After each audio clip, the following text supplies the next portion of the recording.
It's Wednesday, July 7th, 2021, and I'm Dave Sobel. Two things to know today. The ever-changing world of work offers a menu board of options, and the Pentagon throws in the towel on Jedi. This is the business of tech. One of the big topics to consider is the shifting work landscape, so let's review some of the latest details. Here's a new angle. To prevent out-of-sight, out-of-mind remote workers, Synchrony Bank is telling employees they aren't allowed in the office more than 4 days a week.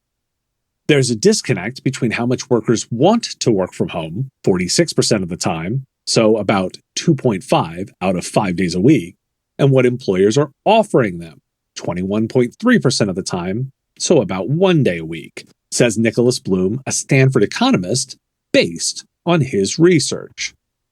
That's a challenge, too. Half, 53.4% of IT professionals say the ongoing management of remote and hybrid workers is one of their biggest challenges, according to a JumpCloud survey of SME IT decision makers.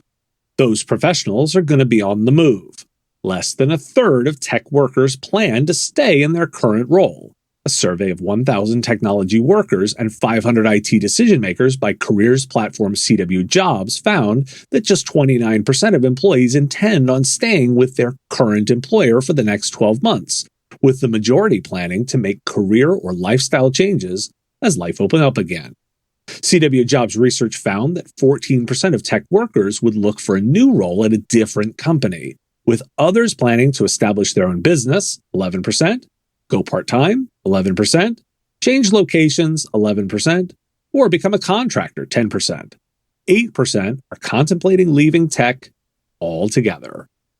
Some companies are coming up with creative ideas. Some have started giving the same day or a week off. LinkedIn gave its staff a week in April, and Bumble did that in June.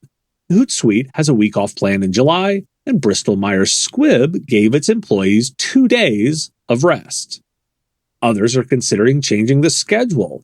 The pandemic spotlighted working parents' tough job of juggling work and childcare, and one idea is to shorten workdays themselves to align with the school day's 3 p.m. end time.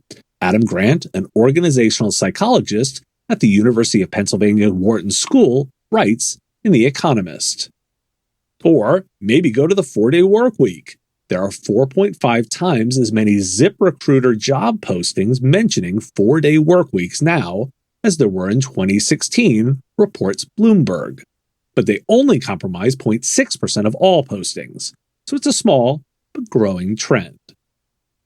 And out of Iceland, the 4-day work week is an overwhelming success.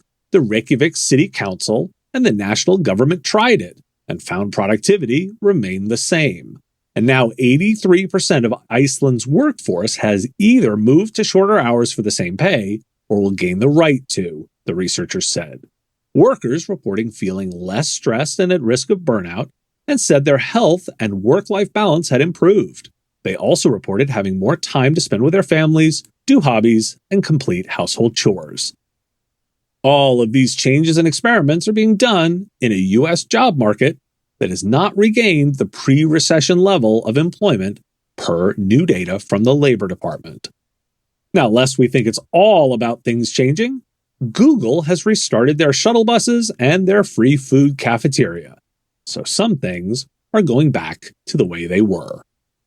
Now, why do we care? This is a bit of a menu board of potential ways to consider reforming the way you work. How much time in the office? Out of it? How many days are you open? When are you open? How will you support workers? Before becoming overwhelmed, remember that this is potentially a competitive advantage in a market where the worker holds the power. The labor market is tight and employees have options, and salary is not the only portion of a compensation plan. Free meals may have been enough before. Now they may just be an expectation. There's no single answer here, and that's the actual opportunity. Everyone is looking for the answer, when the answer is what works best for your organization and the kind of culture you want to build. Now assemble that from the available options. I'll have a side of fries with that. The Pentagon has canceled Jedi. With the shifting technology environment, it has become clear that the JEDI Cloud contract, which has long been delayed, no longer meets the requirements to fill the DoD's capability gaps, a Pentagon spokesperson stated. Next up, a new cloud infrastructure contract with plans to solicit bids from Microsoft and Amazon. This new joint warfare cloud capability contract has many of the same services, and CNBC is reporting that the Defense Department believes only those two can deliver the necessary infrastructure, although they will do market research to see if they're right. Now, why do we care? This long-running drama on this show comes to an end with the inevitable restart of the process. The detail we care about?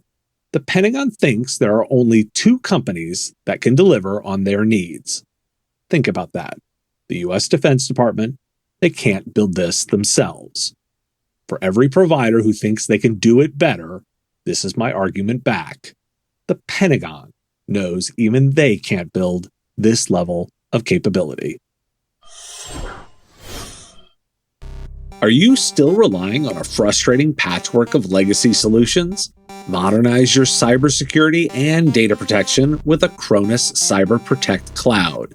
It's a single solution that combines backup, anti-malware, and endpoint protection management. As an MSP, you can easily improve client security posture, eliminate complexity, and generate more recurring revenue. Learn more about Acronis Cyber Protect Cloud at acronis.com.